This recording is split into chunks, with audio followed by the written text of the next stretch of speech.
Don't forget to subscribe, leave a comment, and like the video so you won't miss our true horror stories. The compass was spinning unusually, unless we were over a large iron bed or an electromagnetic anomaly, but we weren't. We were in a pine-covered forest in the Cascade Mountains of Washington, 3 miles from our base camp, and the compass needle was turning slowly and deliberately, as if unable to determine which direction was north. I tapped the glass a few times, but it was still the same. "Sarge, you seeing this?" I held it up toward Sergeant Donnelly, who was studying his own compass with a frown that deepened the lines around his eyes. It was October 2019, and we'd been sent into these mountains for what Command called Advanced Terrain Navigation Training under Adverse Conditions. Translation: they wanted to see if we could find our way out of thick forest at night with minimal equipment. Our unit, Bravo Company, 2nd Battalion, had been rotating through this exercise for weeks. Most teams finished without incident. Radio back to base, follow the markers, make it to the extraction point by dawn. But our group got the worst draw, the deepest section of the forest. The part where the mist rolled in so thick you couldn't see your own boots. The part where, according to some of the locals in the nearby town of Granite Falls, things don't work right. We'd laughed at that. Soldiers always do, until the things they warned us about start happening. "Mine's doing the same thing," Donnelly said, his voice low and controlled. He was 43, built like a brick wall with 20 years of service etched into every scar and call sign. If he was concerned, that meant something. "Ramirez, check yours." Staff Sergeant Antonio Ramirez pulled his compass from his tactical vest. Even in the dim green glow of our night vision goggles, I could see his expression shift from cocky confidence to unease. "Yeah, spinning. What the hell?" Lieutenant Callahan pushed forward through the group, his boots crunching on the carpet of wet pine needles. He was younger than the rest of us, 29, fresh out of officer training with that rigid by-the-book energy that either gets beaten out of you or gets you killed. "Gentlemen, compasses malfunction. It happens. We have GPS." He pulled out the handheld GPS unit Command had issued us. The screen flickered, then went dark. He pressed the power button. Nothing. He tried again, harder this time, frustration creeping into his movements. "Battery must have died." "Sir, we checked all batteries before insertion," Private Porter said. Sam Porter was the youngest among us, 22, still carrying that nervous energy of someone who wanted to prove himself. Everything was fully charged. "Then it's defective," Callahan snapped, but his voice had lost its edge. He knew what we all knew. This wasn't normal. The mist pressed closer. It had rolled in about 30 minutes ago, slow at first, then all at once, like the forest exhaled and couldn't breathe back in. Visibility dropped to maybe 10 feet. The trees, towering Douglas firs and western hemlocks, became gray shadows. The ground beneath us softened, the moss and undergrowth thick enough to muffle every step. And it was quiet. Too quiet. No birds, no insects, no wind, just the faint crackle of static from our radios and the sound of 5 men breathing a little harder than they should. "Radio check," Donnelly ordered, lifting his handset. "Bravo 2 to base. Do you copy?" Static. "Bravo 2 to base. How copy?" More static. Then a burst of noise, sharp and distorted, like metal scraping metal. Then nothing. Ramirez keyed his own radio. Same result. He exchanged a look with Donnelly that said what none of us wanted to admit out loud. We were cut off. "All right," Callahan said, trying to sound in control. "We knew this area has poor signal. We keep moving. We hit the ridge line. We'll get higher ground and reestablish contact." "Sir, we don't know which way the ridge line is," Private Carter said. Devin Carter was quiet most of the time, the kind of guy who noticed things others missed. He'd been a tracker before enlisting, grew up in rural Montana hunting elk and bear. If he was worried, I paid attention. Without compasses or GPS, we're navigating blind. "We follow the creek," Donnelly said, pointing toward the faint sound of running water somewhere to our left. Water flows downhill. If we follow it, we'll hit the main trail eventually.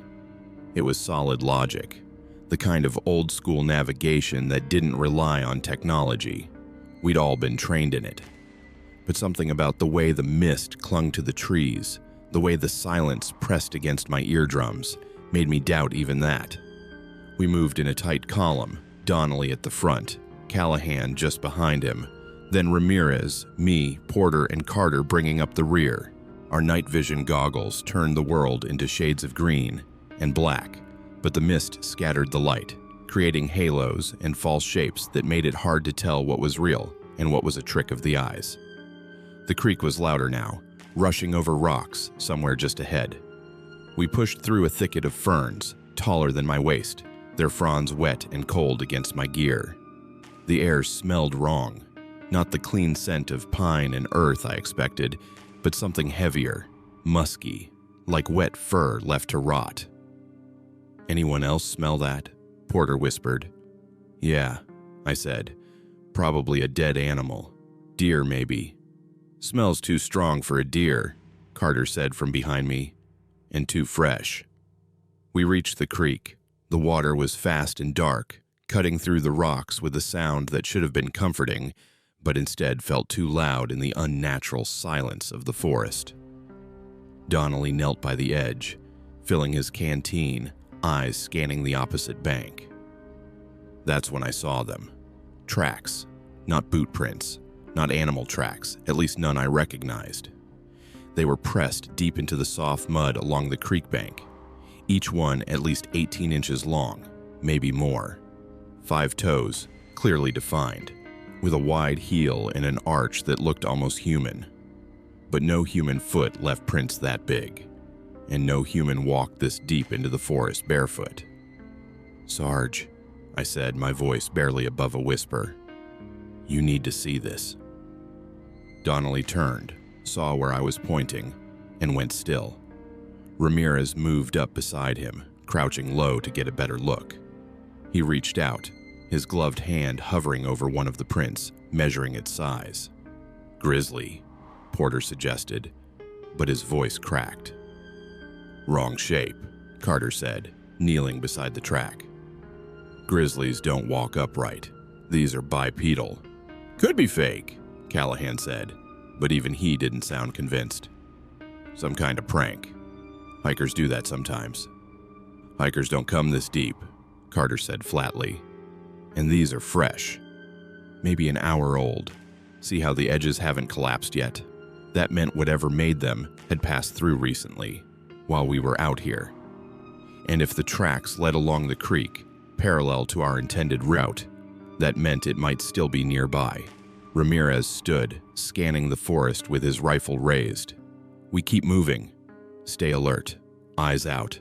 We followed the creek for another 20 minutes, the mist growing thicker, the cold seeping through our gear. The tracks appeared again, then again, always alongside us, never crossing our path, but close enough to let us know we weren't alone. Then Porter stopped. "Did you hear that?" We all froze, weapons up, safeties off. I strained my ears, filtering through the sound of the creek, the faint rustle of wind in the high branches, the static hum of dead radios. And then I heard it. A low, deep sound. Not quite a growl, not quite a groan, something in between. It resonated through the trees, vibrating in my chest like standing too close to a subwoofer. It lasted maybe 3 seconds, then stopped. "What the hell was that?" Porter whispered, his voice tight with fear. "Animal," Callahan said, but his hand tightened on his rifle. "What kind of animal makes a sound like that?" I asked. No one answered. The sound came again, closer this time. Off to our right, maybe 50 yards into the trees. Then silence. Then from our left, same distance, same sound. "There's 2 of them," Carter said. "Or it's moving," Ramirez countered. "No way anything moves that fast through this terrain without making noise," Carter said. "Trust me, I've tracked enough game to know." Donnelly raised his fist, signaling us to halt. We formed a defensive circle, backs to each other, rifles trained outward. The mist swirled around us, thick enough now that even with night vision I couldn't see more than a few feet. My heart hammered. My finger hovered over the trigger. Every shadow looked like movement. Every shape in the mist could have been a threat. And then the radio crackled. Not static, not dead air. A voice. Distorted, broken, barely recognizable, but a voice. Bravo 2, contact. Immediate. Fall back. That's base, Callahan said, grabbing his handset. Base, this is Bravo 2. Say again your last. We did not copy. More static. Then the voice again, clearer this time. Not alone. Something in the forest. Abort mission. Return to... The transmission cut off with a sharp burst of noise that made us all wince. Then silence. Complete suffocating silence. Did they just tell us to abort? Porter asked. They told us we're not alone, I said. And that's when the tree snapped. Not a branch. A whole tree. The crack echoed through the forest like a gunshot, and we all spun toward the sound. Through the mist, maybe 30 yards away, I saw the silhouette of a massive fir tilting, then crashing down with a sound that shook the ground beneath our boots. No wind, no reason for it to fall, just gone. Move, Donnelly barked. Now, double time. We ran, not a tactical retreat, not a controlled withdrawal. We ran like prey, boots pounding the wet earth, gear rattling, breath coming in ragged gasps. The mist thickened. The trees blurred together. I lost track of direction, of distance, of everything except the man in front of me and the sound of something massive moving through the forest behind us. Branches snapped. Heavy footfalls thudded against the ground.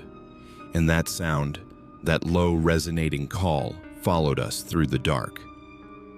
We burst into a small clearing, collapsing against a fallen log, gasping for air. Donnelly did a head count. All 5 of us, still alive, still together. But as I looked back into the mist, I saw them.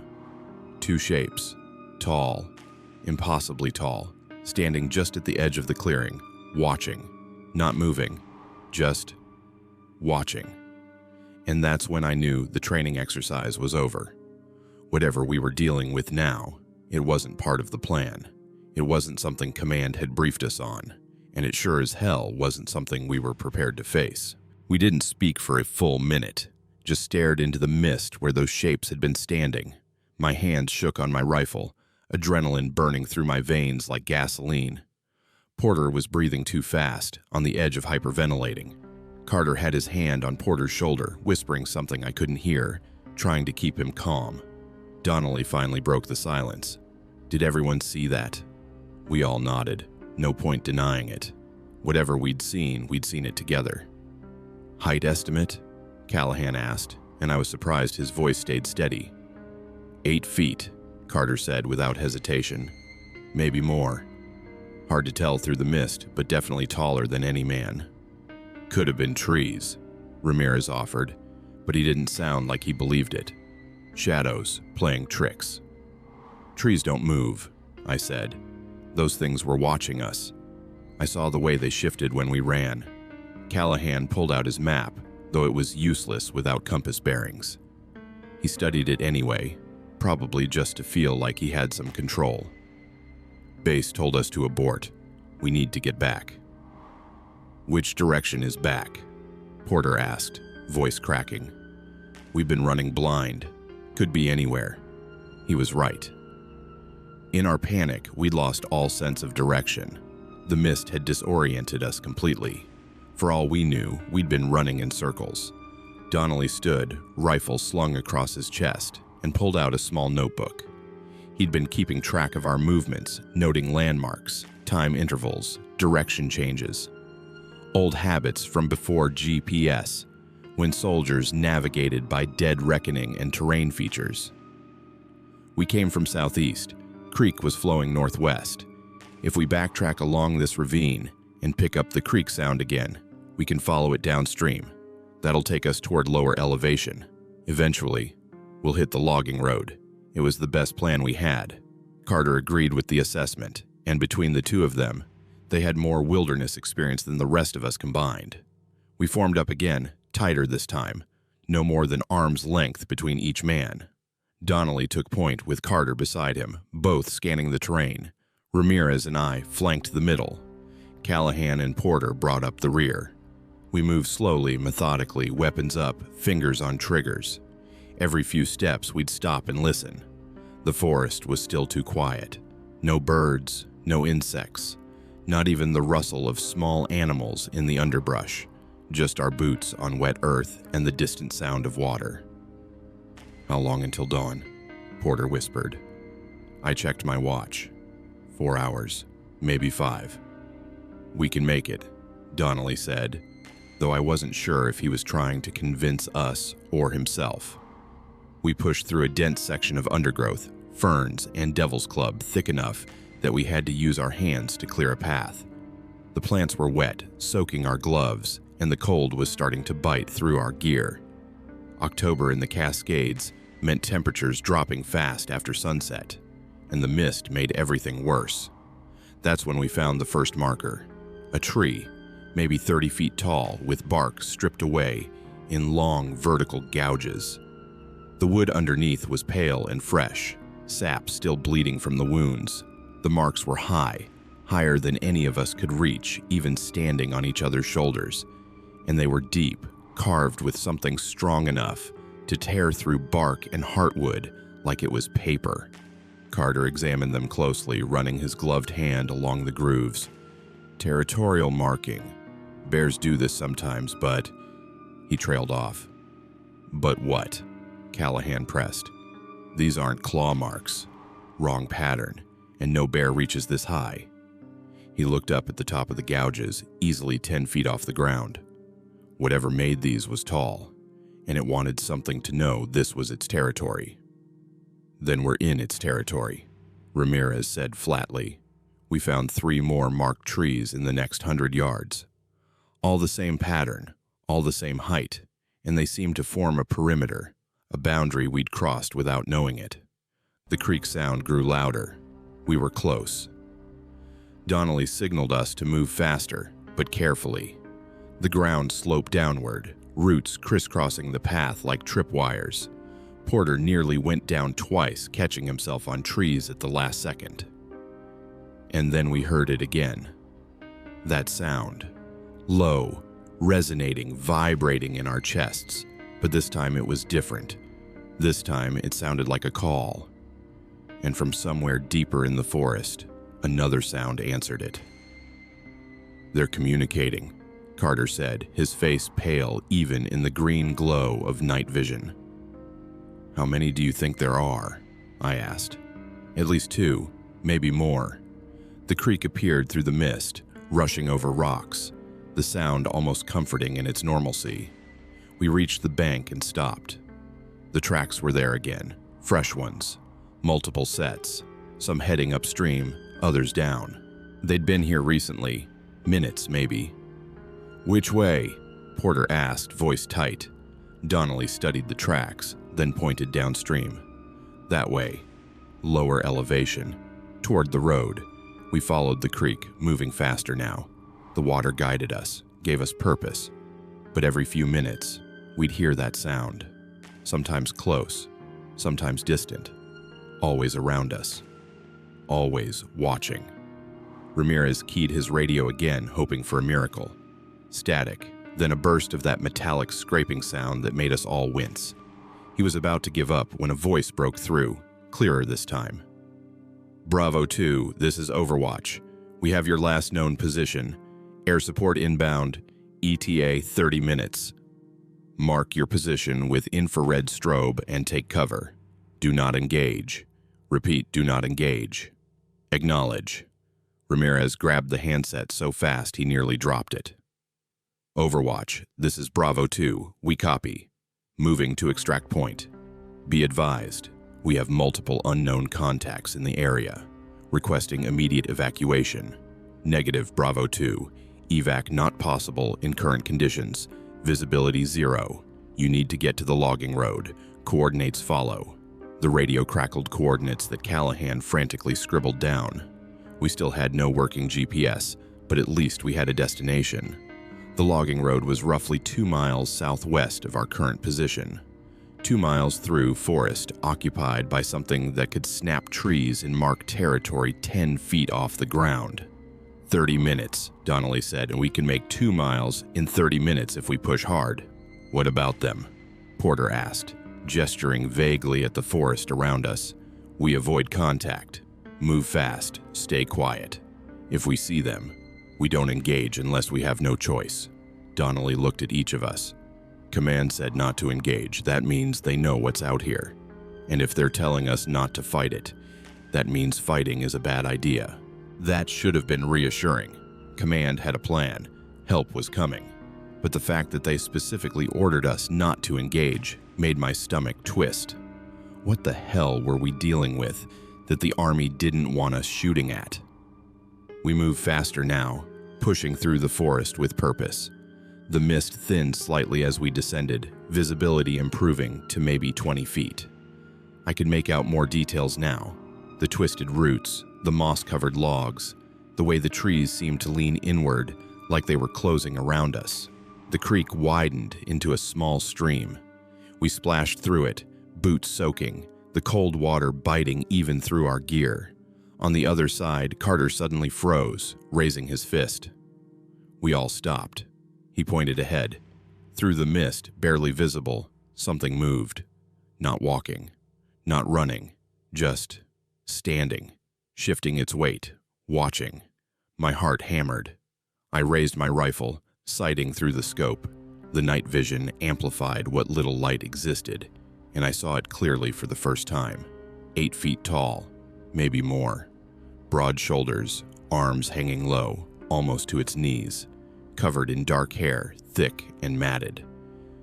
The face was the worst part. Not quite human, not quite ape. Something in between.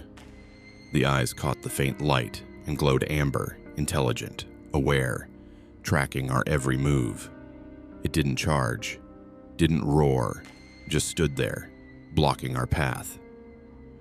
Back up, Donnelly whispered. Slow, no sudden moves. We stepped backward, weapons trained on the creature. It watched us, but didn't advance. And then, from behind us, that sound again. The call. We spun around and saw another one. Same height, same build. We were boxed in. Form a circle, Callahan ordered, his voice finally showing cracks. Cover all sides. We pressed together, backs nearly touching, rifles pointing outward. Through the mist, I counted at least 3 shapes now, maybe 4. They'd surrounded us, herded us away from the creek, away from our escape route, into this small clearing hemmed in by dense undergrowth. Why aren't they attacking? Porter whispered, his voice shaking. They're sizing us up, Carter said. Predators do this. Figure out if prey is worth the risk. We're not prey, Ramirez growled, but his hands were white-knuckled on his rifle. One of them moved closer. Not aggressive, just curious. It tilted its head, studying us.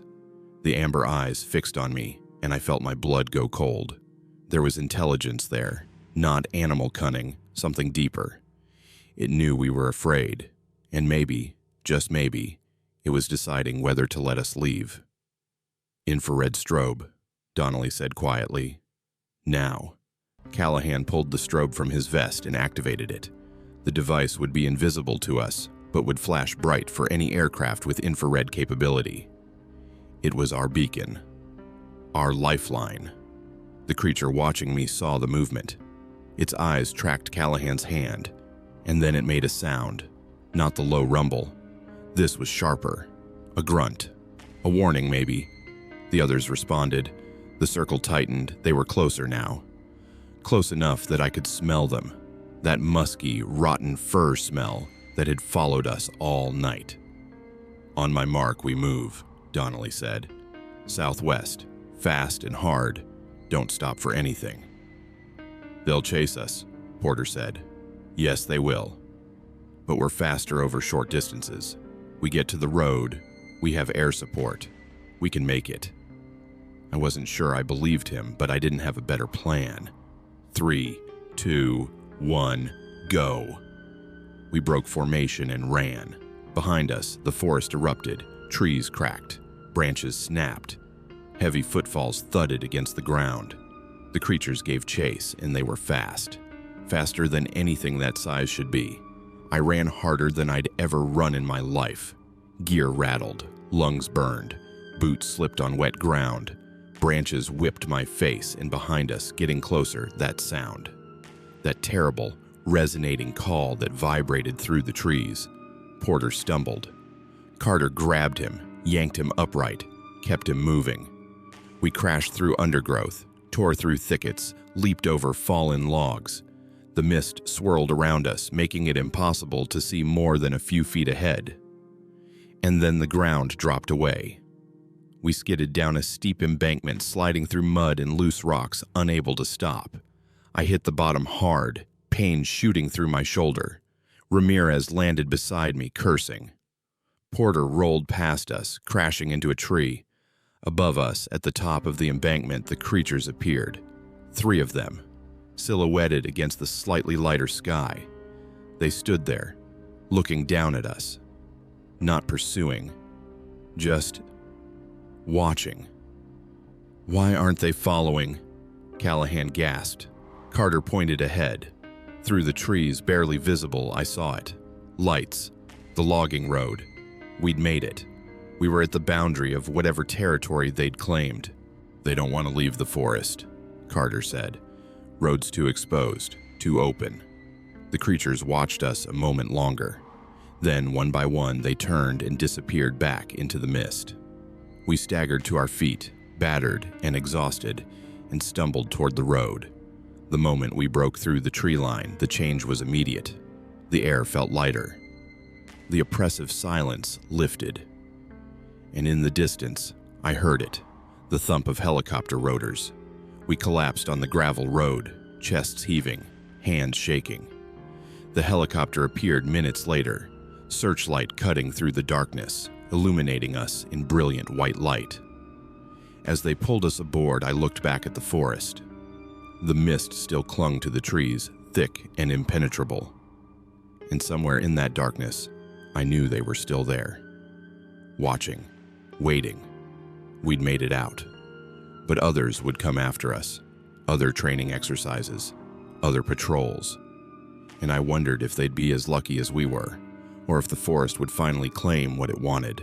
The helicopter ride back to base should have felt like relief, safety escape. But as I sat strapped into the seat, wrapped in a thermal blanket someone had thrown over my shoulders, all I felt was cold. Not from the October air rushing through the open door. This was deeper. The kind of cold that settles into your bones when you realize the world isn't what you thought it was. None of us spoke during the flight. Porter stared at his hands, shaking even under the blanket. Carter gazed out at the forest below, jaw clenched tight. Ramirez had his eyes closed, but I could tell he wasn't sleeping. Callahan sat rigid, arms crossed, face unreadable.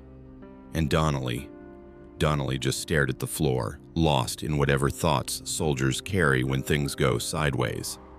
The crew chief tried to hand us water. We took it but didn't drink. He asked if anyone needed medical attention. We shook our heads. What were we supposed to say? That we were fine? That we'd just been hunted through the forest by something that shouldn't exist?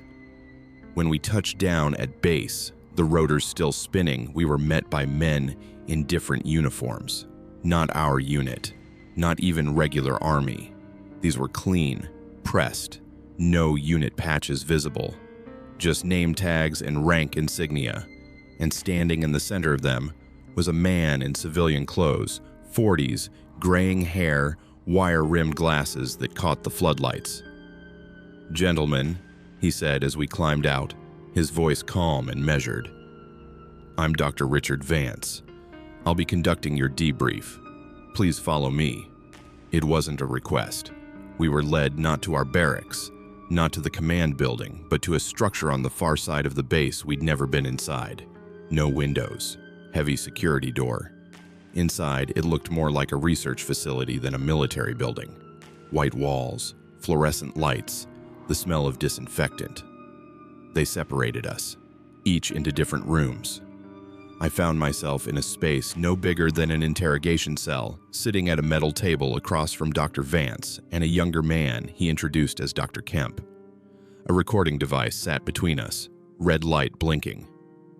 "Before we begin," Vance said, sliding a document across the table, "you'll need to sign this." I picked it up. Non-disclosure agreement. Dense legal language, but the gist was clear. I would not speak about what happened tonight to anyone, ever, under penalty of court-martial in federal prosecution. "What if I don't sign?" I asked. Vance smiled, but it didn't reach his eyes. "Then you'll spend the next 72 hours in isolation while we determine if you're experiencing combat stress, hallucinations, or other psychological breaks that require extended observation and treatment. And your family will be notified that you've had a mental health crisis." The threat was clear. Sign or be branded unstable. I signed. Good. Now, tell me everything that happened from the moment you lost radio contact. I did. Every detail I could remember. The spinning compasses, the tracks, the marked trees, the creatures, the chase. I expected him to look skeptical, to suggest I'd imagined it, to tell me it was shadows and fear. But he didn't.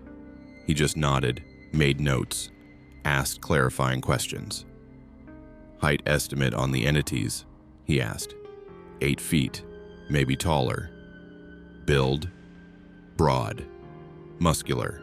Arms longer than proportional to body. Eye coloration?" "Amber. Reflective in low light." "Did they vocalize?" "Yes. Deep, resonating sound. Almost like a call. And they answered each other." "Coordinated behavior?" "Definitely. They boxed us in, herded us away from the creek."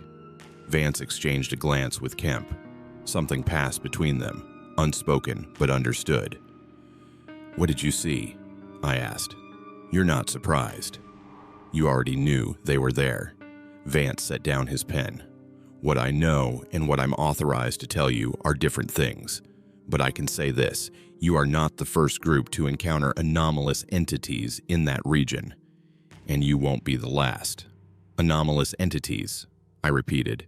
"You mean Bigfoot, Sasquatch, whatever the hell those things were." "I mean unidentified bipedal hominids that exhibit characteristics inconsistent with known primate species," Vance said carefully. "We've documented encounters going back decades. Most are inconclusive. Tracks, sounds, brief sightings. What happened to your unit tonight is significant." "Significant how?" "You engaged with multiple entities simultaneously. You observed coordinated behavior, territorial marking, and communication. That's more data than we've gathered in 20 years. He leaned forward. "Tell me, did you feel at any point that they were trying to kill you?" I thought about it. The chase, the way they'd surrounded us, the sheer power they'd displayed. No. If they wanted us dead, we'd be dead. They were warning us off, pushing us out of their territory. Exactly. Vance made another note, which suggests intelligence, restraint, and understanding of boundaries. "So what now?" I asked. "You've got your data. What happens to us?" "You return to your unit. You complete your service. And you never speak of this again. The official report will state that your team experienced equipment failure and disorientation in adverse weather conditions. You were successfully extracted. No anomalies occurred." "And the truth?" "The truth is classified, for reasons you're not cleared to understand." He stood, signaling the interview was over. But I wasn't done. "Why do you keep sending people in there?" I asked. "If you know what's in those mountains, why keep running exercises in that area?" Vance paused at the door. "Because we need to understand them. Their range, their behavior, their numbers. And the only way to do that is controlled exposure. Your unit wasn't sent there by accident. You were sent there because we knew there was a possibility of contact." "We were bait," I said flatly. "You were researchers," Vance corrected, "whether you knew it or not. And the data you've provided tonight is invaluable." He left, the door locked behind him. I sat alone in that white room, the fluorescent lights humming overhead, and tried to process what I'd just been told. We'd been used, sent into the forest not for training, but as part of some long-running study of creatures the government refused to acknowledge existed. An hour later, maybe more, they let us out. We gathered in a waiting area, the 5 of us. We looked at each other, and I could see the same realization in every face. We'd all been told the same thing: sign the papers, keep quiet, pretend it didn't happen. "This is insane," Porter said, his voice barely above a whisper. "They can't just cover this up." "They can and they will," Callahan said.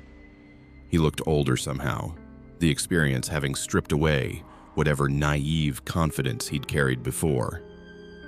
"And we're going to let them because we don't have a choice." "We could tell someone," Porter insisted. "Media, Congress, someone." "And say what?" Ramirez asked. "That we saw Bigfoot? They'll destroy us. Dishonorable discharge, label us mentally unstable, ruin our lives. That's what they do to people who break these agreements." He was right. We all knew it. The system was designed to protect itself, and we were just pieces in a much larger game. "Did they tell you why?" Carter asked quietly. "Why they keep sending people in there?" "Research," I said. "They want to understand these things. Behavior, territory, numbers." "But why?" Carter pressed. "What's the end game? What are they planning to do with that information?" None of us had an answer. Maybe the doctors didn't either. Or maybe they did, and it was buried under so many layers of classification that even asking the question was dangerous. We were released back to our barracks near dawn. The other soldiers were just waking up, getting ready for morning formation, going about their normal routines. To them, it was just another day. They had no idea what we'd been through, what we'd seen, what we'd been forced to bury.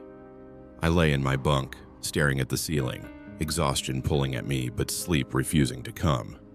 Every time I closed my eyes, I saw them. Those shapes in the mist, those amber eyes, that intelligence looking back at me. Over the next few days, we tried to return to normal.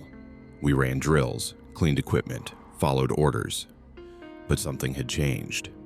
We moved through the motions, but the bond between us was different now, heavier. We shared a secret that isolated us from everyone else. Porter requested a transfer within a week. They granted it, sent him to a base in Texas, far from any mountains or forests. Carter finished his service and went home to Montana, though I heard later he never went hunting again. Couldn't bring himself to walk into the woods. Callahan stayed in the Army, climbed the ranks, never mentioned that night again. Last I heard, he was a colonel stationed overseas. Ramirez and I kept in touch for a while, but eventually we drifted apart. The weight of what we carried was too much to share, even between us, and Donnelly put in his retirement papers 2 months later. 20 years of service, and he walked away. I ran into him once, years later, at a veterans event. We recognized each other across the room, and for a moment, I thought about going over, asking how he was doing, maybe finally talking about what happened. But he looked at me, shook his head slightly, and turned away. The message was clear. Some things are better left buried. I stayed in for another 6 years before getting out. Took a job as a contractor, spent time in places where the threats were human and the rules of engagement made sense. But I never forgot that night.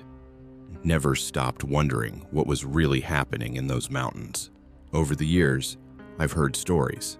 Other soldiers, other bases, other encounters, always vague, always classified, always buried under layers of denial and paperwork.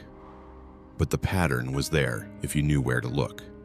Remote training areas, unexplained equipment failures, teams going silent then suddenly extracted. Official reports that read like cover-ups. How many times has it happened? How many soldiers have been sent into those mountains, those forests, those valleys, not knowing they were part of an experiment? And the biggest question, the one that keeps me up at night: what happens when the research is done? When they've gathered all the data they need? What then? Are they trying to protect these creatures? Or are they figuring out how to eliminate them? I don't know.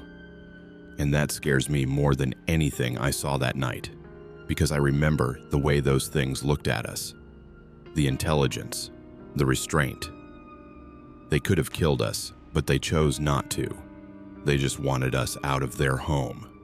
And if the day comes when the government decides they're a threat, when the classified reports turn into operational orders, those creatures won't stand a chance. Not against what we can bring to bear. Sometimes I wonder if I should feel guilty for my part in it, for providing the data that might one day be used against them.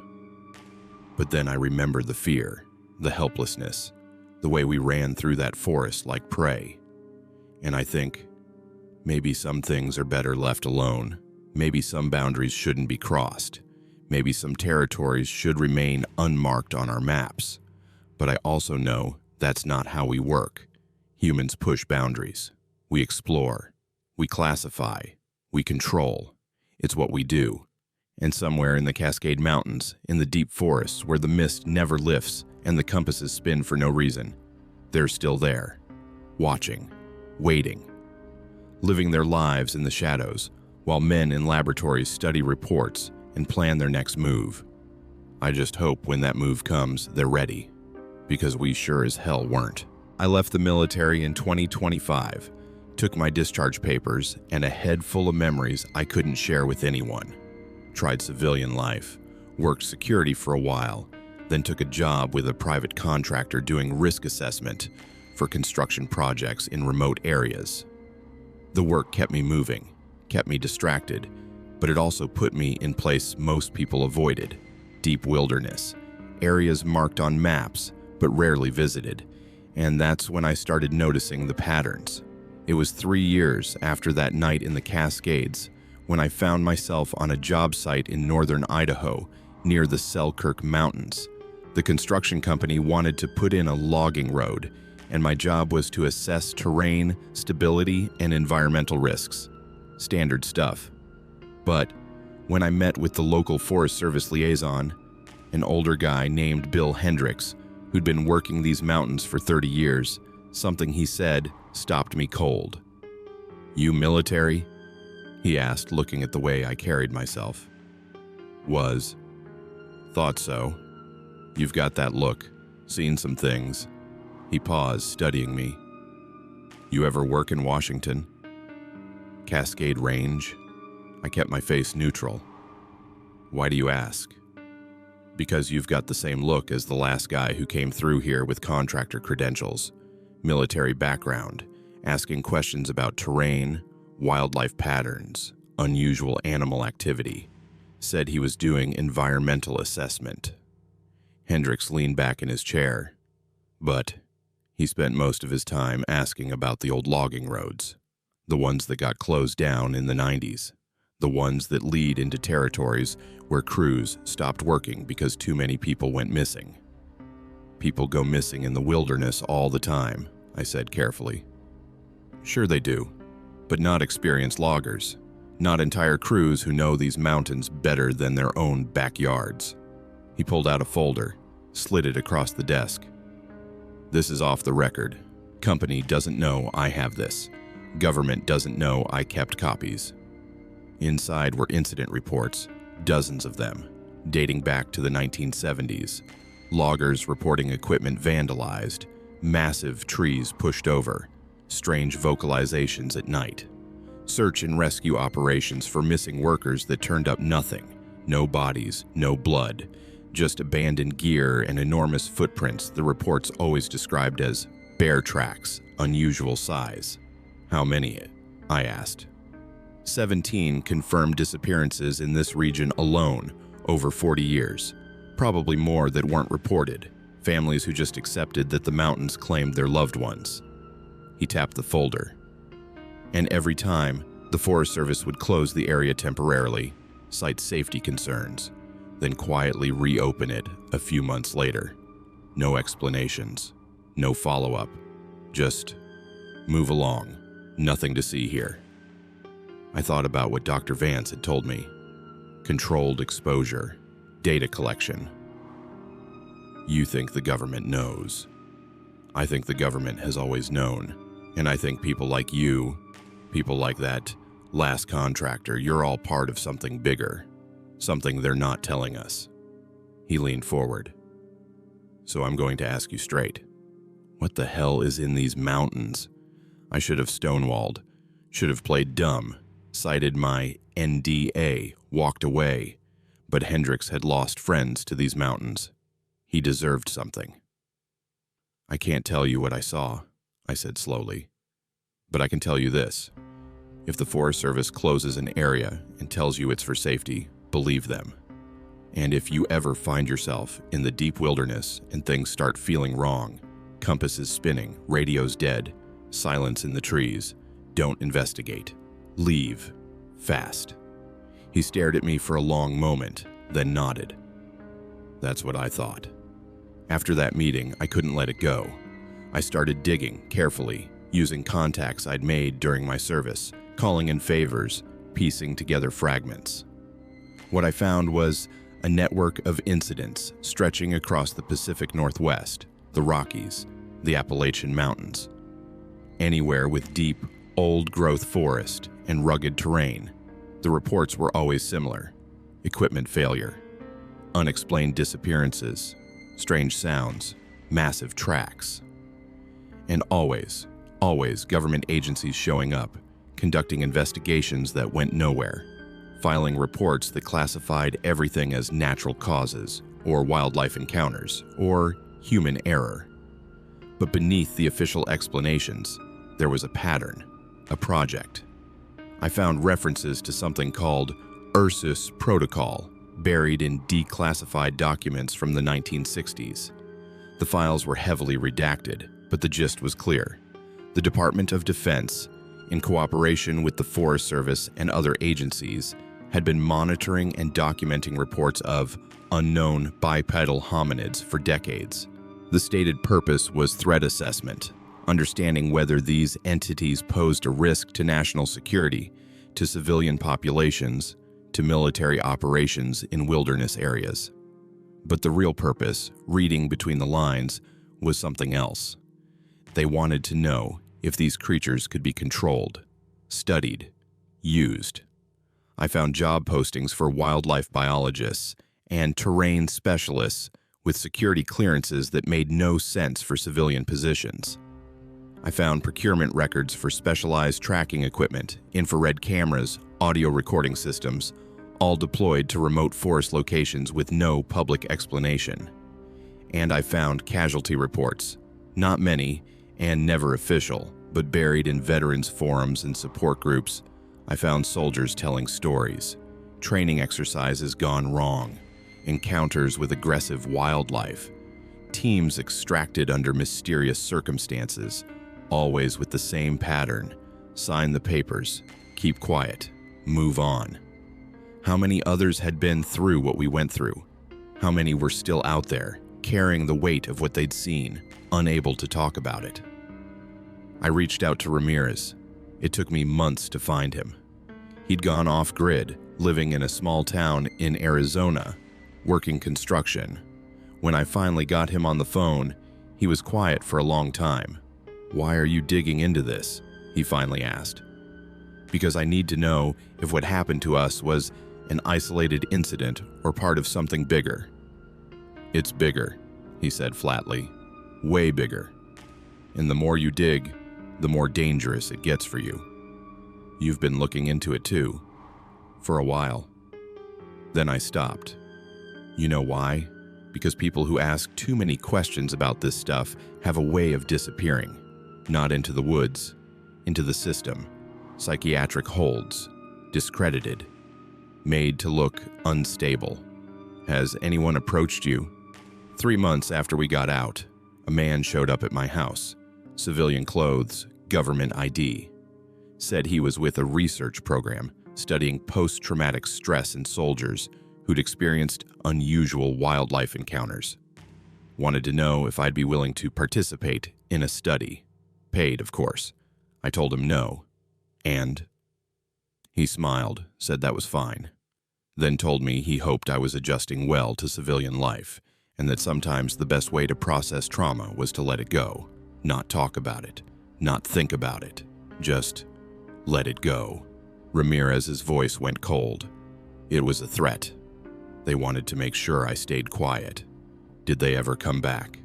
No, because I took the hint, and you should too. Whatever you're trying to find, it's not worth your life. But I couldn't stop, because the more I learned, the clearer the picture became. This wasn't about a few isolated incidents. This was a systematic, long-term operation to monitor and document an entire species that officially didn't exist. And the scariest part? They were getting more aggressive with their research. I found references to live capture attempts in heavily redacted military reports. Equipment requisitions for tranquilizer systems powerful enough to drop large primates. Construction contracts for secure holding facilities in remote locations, described only as wildlife research stations. They weren't just studying these creatures anymore. They were trying to capture them. I thought about that night in the Cascades. The intelligence I'd seen in those amber eyes. The restraint they'd shown. They could have killed us, but they chose not to.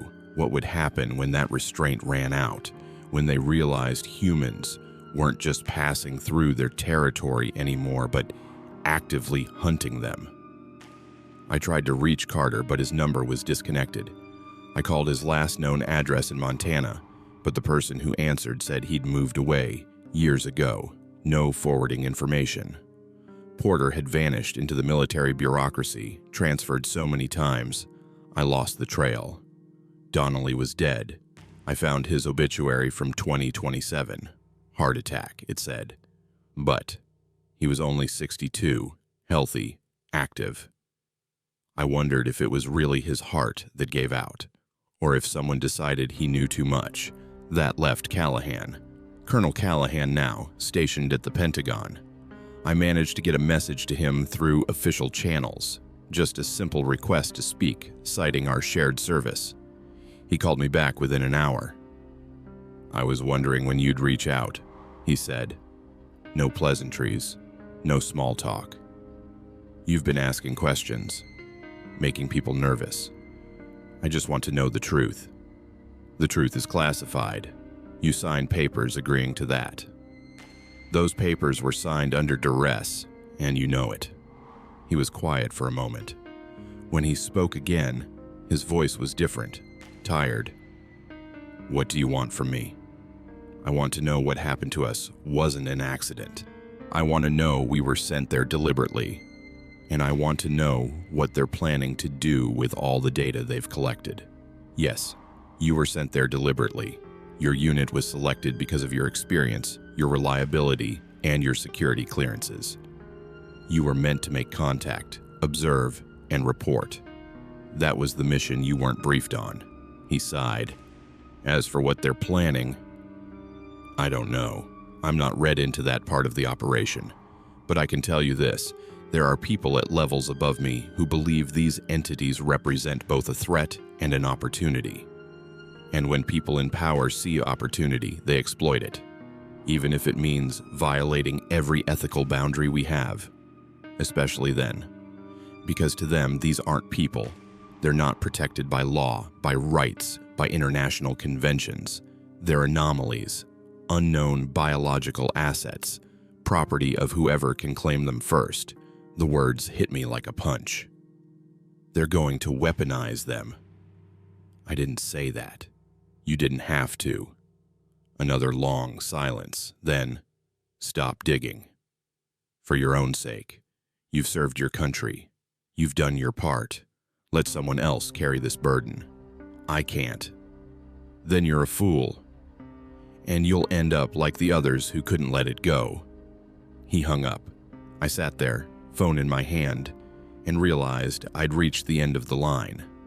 Every path I'd followed led to the same place: classified programs, disappeared people, and a government apparatus designed to keep the truth buried.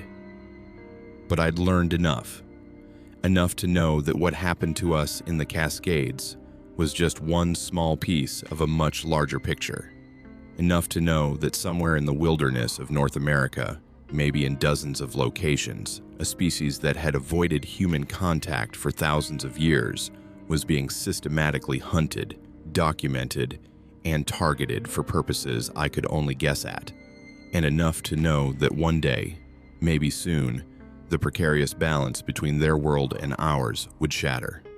When that happened, when the truth finally came out, whether through a leak, a whistleblower, or an incident too big to cover up, the world would have to answer for what we'd done in the name of national security.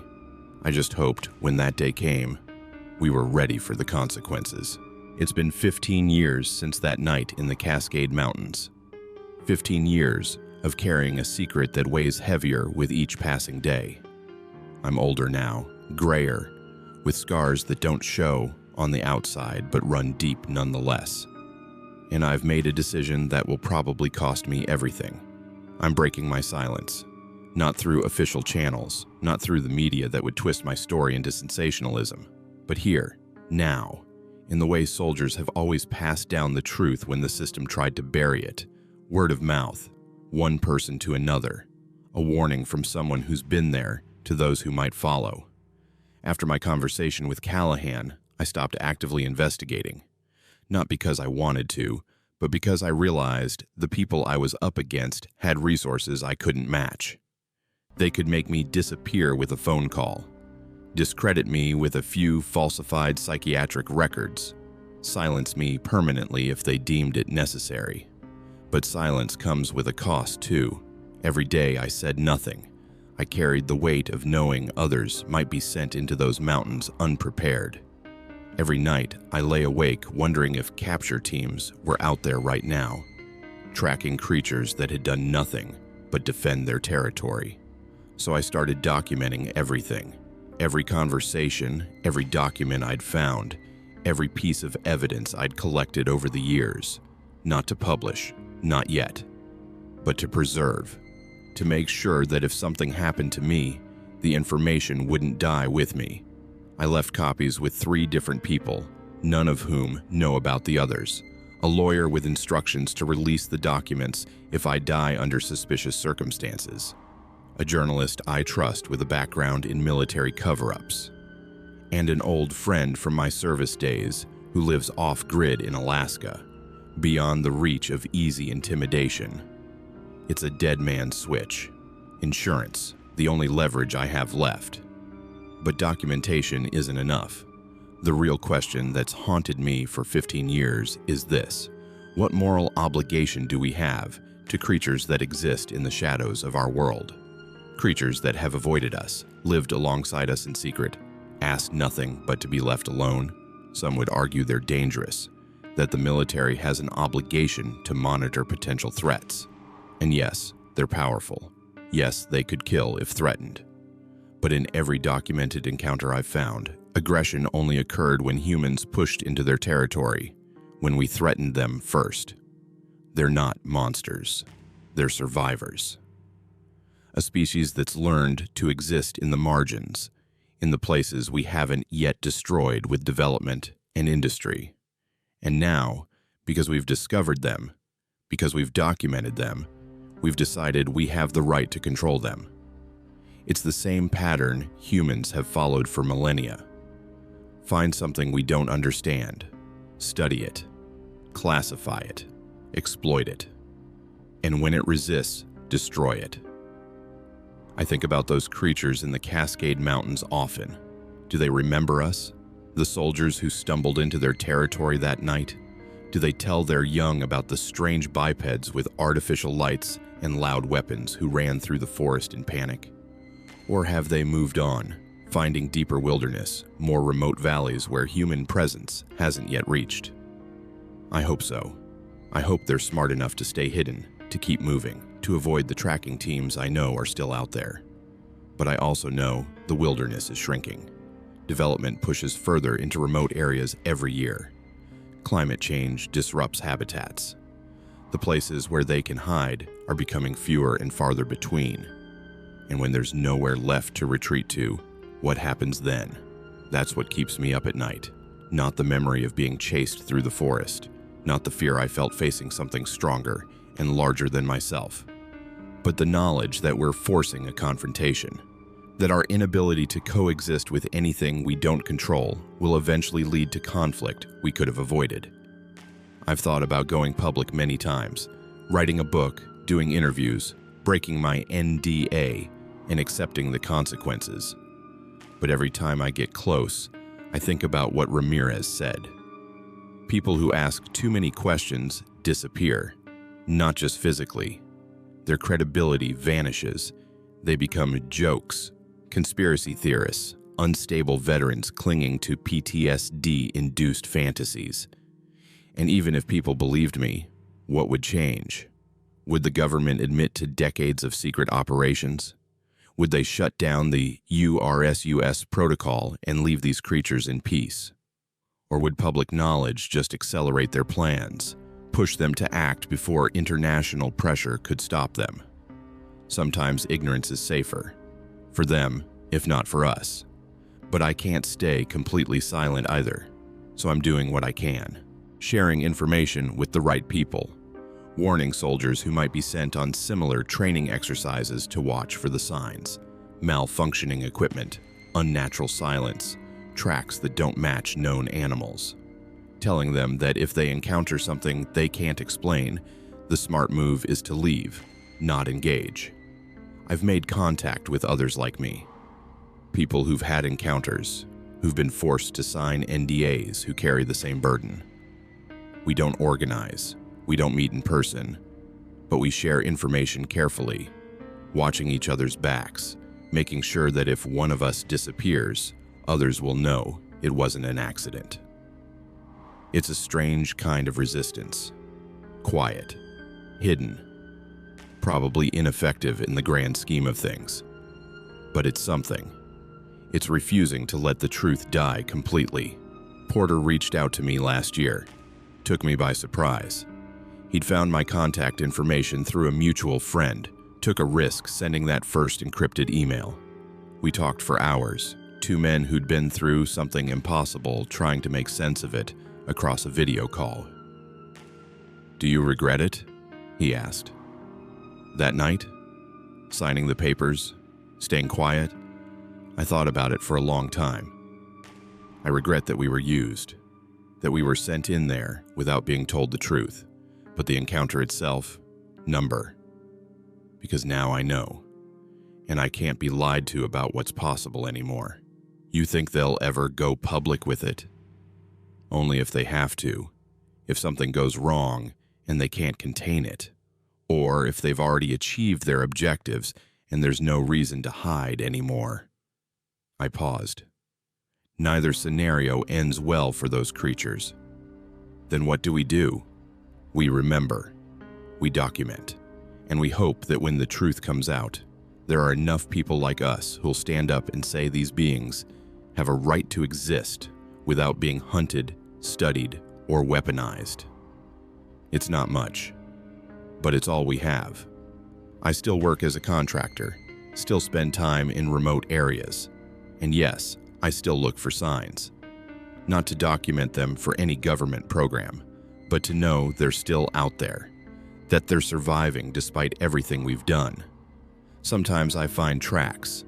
Sometimes I hear sounds in the distance that make my heart race the way it did that night 15 years ago. And sometimes in the deep forest where human presence is rare, I feel watched. Not threatened, just observed. I like to think they remember too, that somewhere in their collective knowledge, passed down through generations, there's a story about the night humans stumbled into their valley and then ran away. A reminder that we're dangerous, yes, but also weak, confused, lost in the wilderness we pretend to own. Maybe that knowledge will help them survive. Help them stay hidden long enough that by the time we're ready to coexist peacefully, there are still some left to coexist with. Or maybe I'm being naive. Maybe the trajectory is set and all I'm doing is delaying the inevitable. Maybe the government will eventually capture one, dissect it, study it, and then hunt down the rest to prevent any inconvenient questions about what we've lost. But I refuse to believe that's the only possible future. I have to believe that humanity is capable of more than domination and exploitation, that we can learn to share the planet with other intelligent species, even if they're not human. Call it hope. Call it delusion. But it's what keeps me going. So why am I telling you this now? Why risk everything to share this story? Because silence is complicity. And I've been complicit long enough. If you're reading this, if you're listening to this story, I have one request. Don't dismiss it as fantasy. Don't file it away as just another Bigfoot tale told by someone looking for attention. The creatures in those mountains are real. The government programs studying them are real. And the moral questions about how we treat other intelligent species are real. What you do with that information is up to you, but at least now you know. The way I wish I'd known before they sent us into the Cascade Mountains that October night in 2019. The way I wish every soldier knew before they're sent on a training exercise in remote wilderness with equipment that mysteriously malfunctions and orders that don't quite make sense. Watch for the signs, question the mission, and if you find yourself surrounded by fog in a forest gone silent, with compasses spinning and something large moving just beyond your sight, remember this: you're not the first. You won't be the last. But you can choose what you do with what you witness. You can sign the papers and bury the truth. Or you can remember, document, and when the time is right, speak. I've made my choice. Now, you have to make yours. As for me, I'll keep doing what I can. Keep warning those who'll listen. Keep hoping that somewhere in the deep wilderness they're still out there, still free, still watching us with those amber eyes that saw through our weapons and our fear and chose mercy over violence. They were the bigger people that night, literally and figuratively. The question is, when will we be? The forest remembers, the mountains remember, and those of us who walked through that valley 15 years ago, we remember too. We carry the weight of what we saw, the burden of what we were forced to hide, and the hope, however fragile, that the truth will matter when it finally comes to light. Until then, if you're watching this, if you've made it this far, I'll leave you with the same words I wish someone had told me before that night. The wilderness is not empty. It never has been. And the things that live in the shadows have just as much right to exist as we do. Remember that. Remember us. And when the day comes that you have to choose between silence and truth, I hope you're braver than I was. I hope you speak sooner, before it's too late. You made it to the end. If this story meant something to you, hit that subscribe button. Share it with someone who needs to hear it. And drop a comment telling us where you're from and what time you're watching. Have you ever experienced something in the wilderness you couldn't explain? Let us know. Your story matters. Until next time, stay safe out there. And remember, some boundaries exist for a reason.